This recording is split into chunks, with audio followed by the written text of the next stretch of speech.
Selamat pagi anak-anak. Ya, apa kabar kalian semua? Puji Tuhan, semua sehat-sehat ya. Nah, anak-anak, kita sebagai umat yang percaya kepada Tuhan, sebelum kita mulai pada pembelajaran kita pada siang hari ini, marilah kita berdoa. Berdoa dimulai.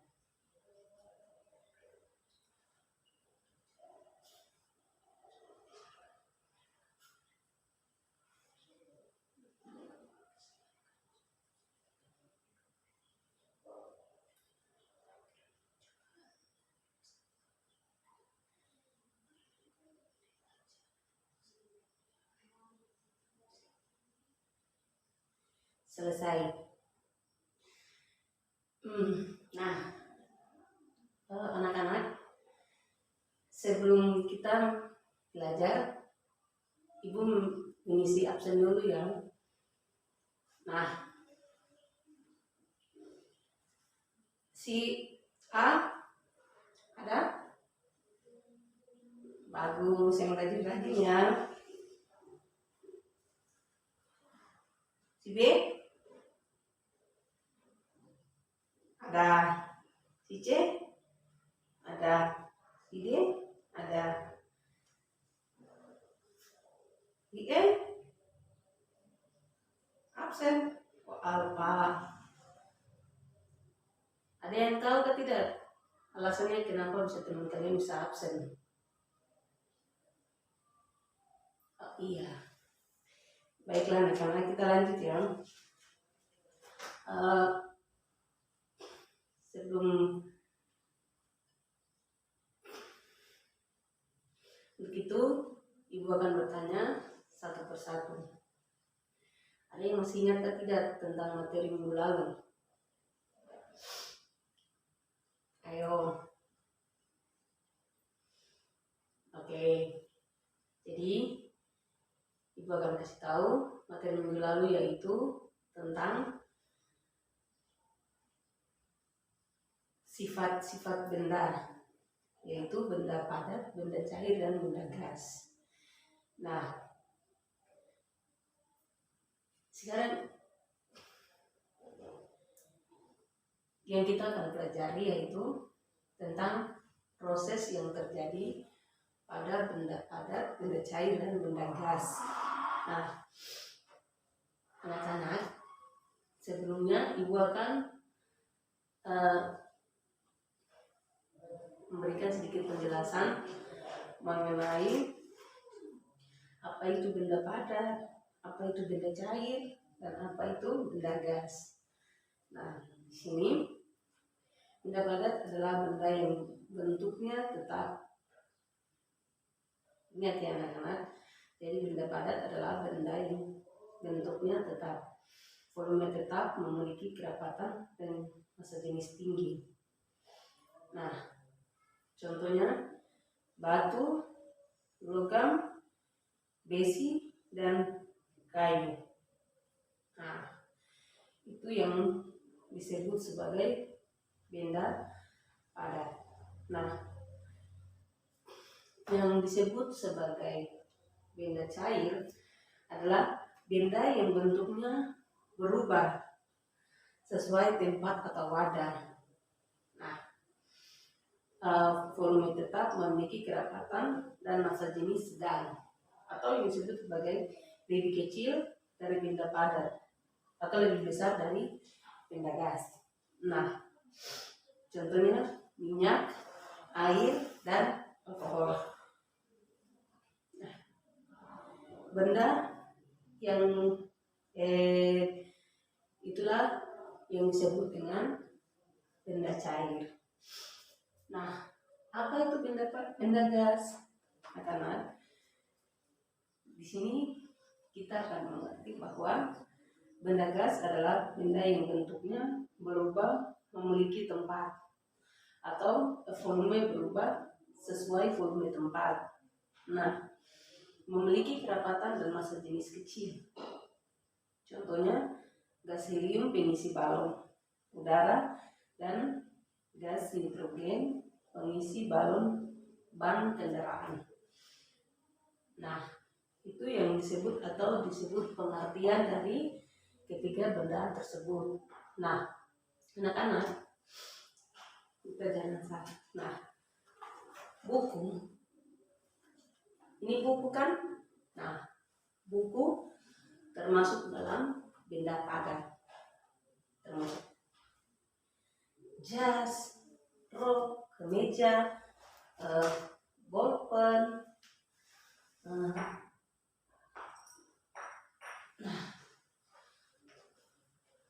topi juga termasuk dalam benda padat. Nah, kalian pasti tanya, benda cair itu dapat berubah sesuai dengan bentuknya. Nah, contohnya saja, air yang kita masukkan ke dalam botol, bentuknya sesuai dengan wadah tersebut atau botol. Nah, jika dipindahkan ke dalam satu tempat yang lain atau ke dalam baskom, maka bentuknya akan berubah sesuai dengan baskom tersebut. Nah, untuk itu ada beberapa proses yang terjadi pada benda, yaitu mencair atau contoh-contoh lain. Mencair, membeku, menguap, mengembang, menyublim, dan mengkristal. Nah, kita pasti anak-anak bertanya bahwa, Ibu, apa itu mengkristal, apa itu menyublim, apa itu mengembung, atau menyublim itu seperti apa, contohnya seperti apa. Nah, kita akan belajar bersama. Membeku dan mencair. Nah, mari kita belajar bersama. Nah, yang disebut dengan membeku itu adalah, atau contohnya adalah benda atau coklat padat ya. Anak-anak tahu coklat padat kan tidak? Ya, pintar kalau tahu coklat padat. Nah, coklat padat yang dipanaskan akan menjadi meleleh dan mencair. Coba saja anak-anak pulang, jika punya coklat dibawa, coba dipanaskan di dalam wajan, pasti akan berubah dari padat menjadi cair, yang disebut sebagai mencair. Atau contohnya seperti ini, sebentar ya.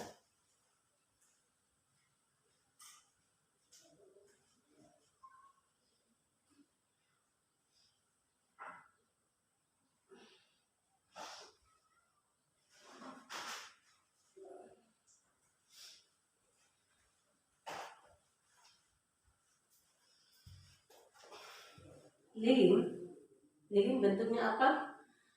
Atau ya, lilin bentuknya atau bersifat benda padat. Nah, coba kita lihat bersama. Lilin ini termasuk benda padat atau benda cair jika dipanaskan. Lihat ya.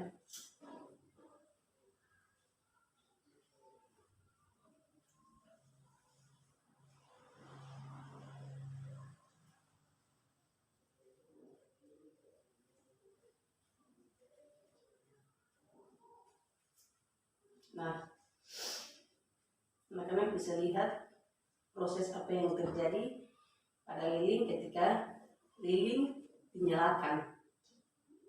Nah,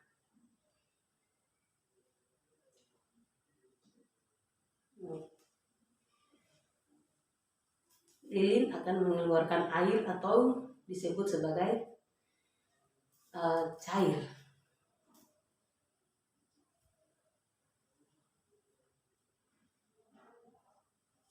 yang disebut sebagai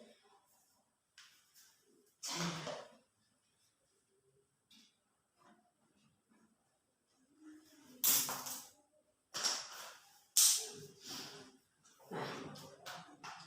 Nah, anak sudah bisa lihat kan bagaimana proses lilin yang beku akan berubah atau proses pembekuan berubah menjadi mencair.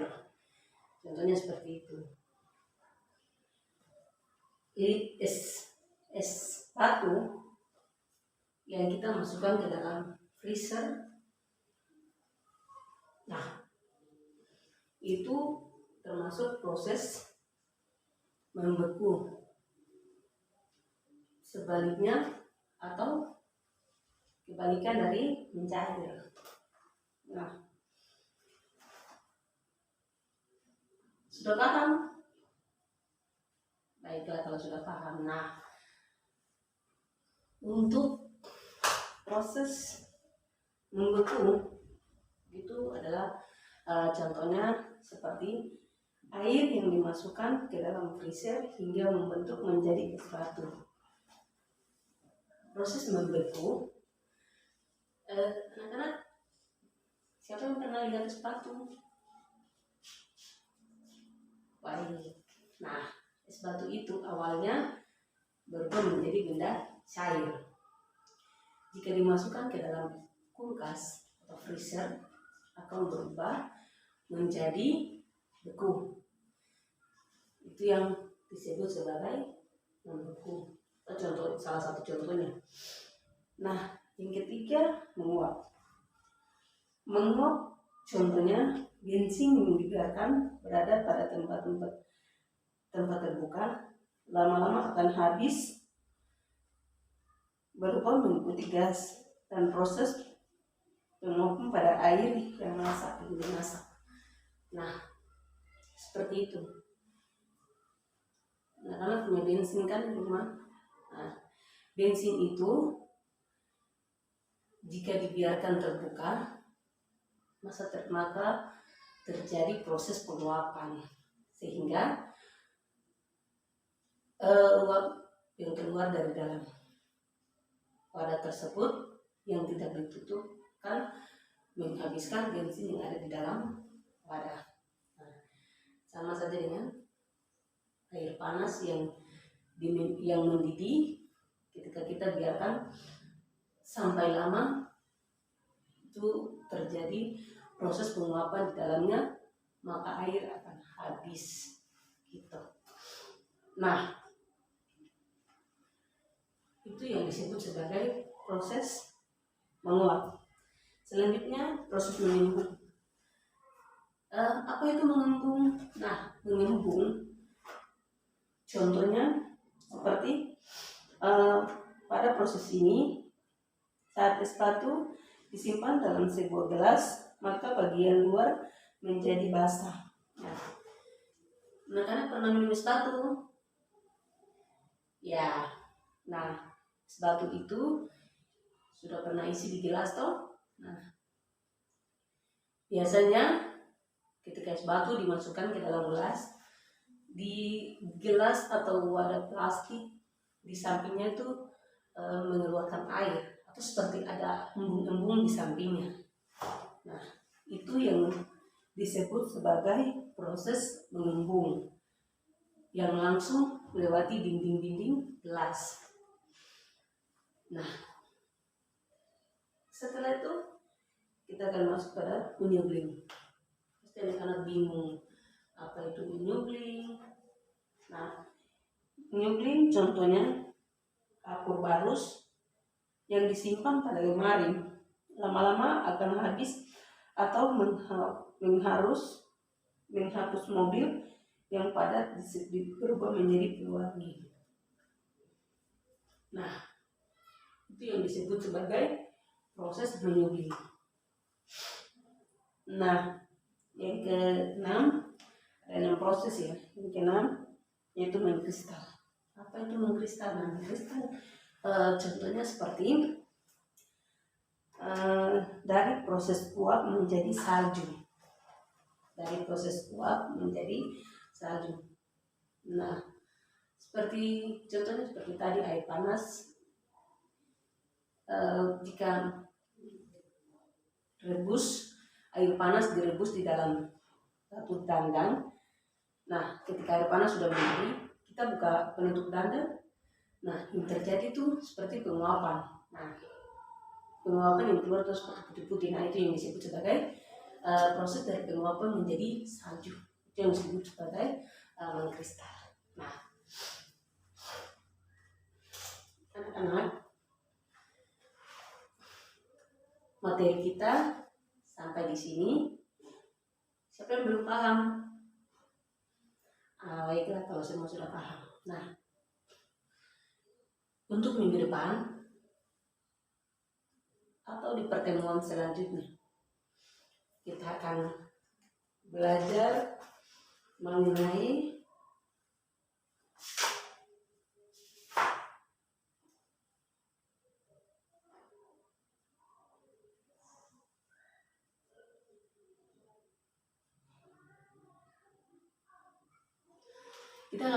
atau kita akan masuk ke bab berikutnya, yaitu tentang benda-benda yang ada di langit atau benda-benda langit. Nah, anak-anak,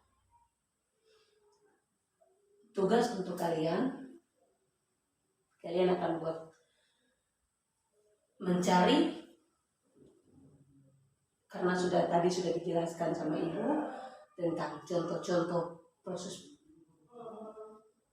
penguapan proses benda gas, benda padat dan cair, dan ada beberapa proses yang sudah ibu jelaskan kepada kalian. Nah, di sini ibu akan berikan tugas atau pekerjaan rumah kepada kalian tentang membuat salah satu contoh dari ketika kalian bisa pilih bisa salah satu contoh dari benda padat, gas dan cair, atau apapun itu yang ada di rumah yang termasuk benda padat.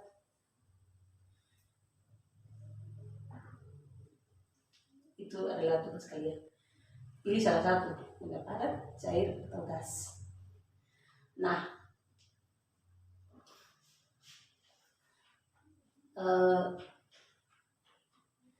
jangan lupa tugasnya ya, anak-anak. Untuk itu, sampai ketemu minggu depan.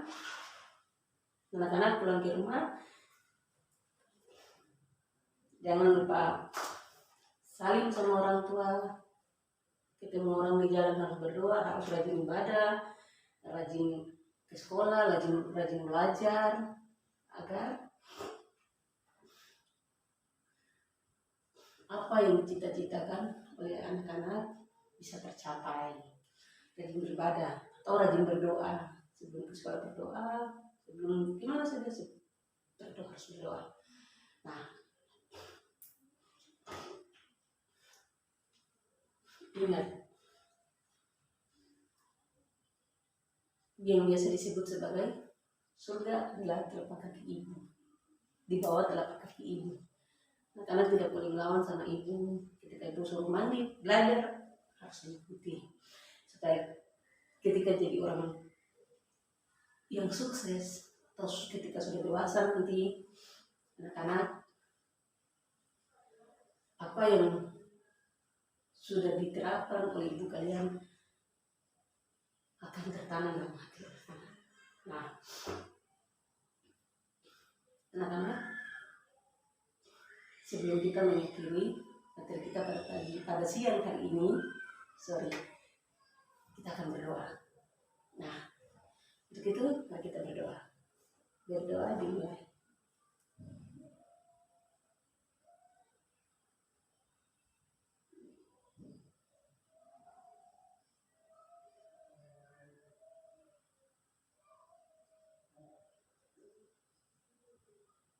Amin. Baik anak-anak, sampai ketemu minggu depan. Selamat siang.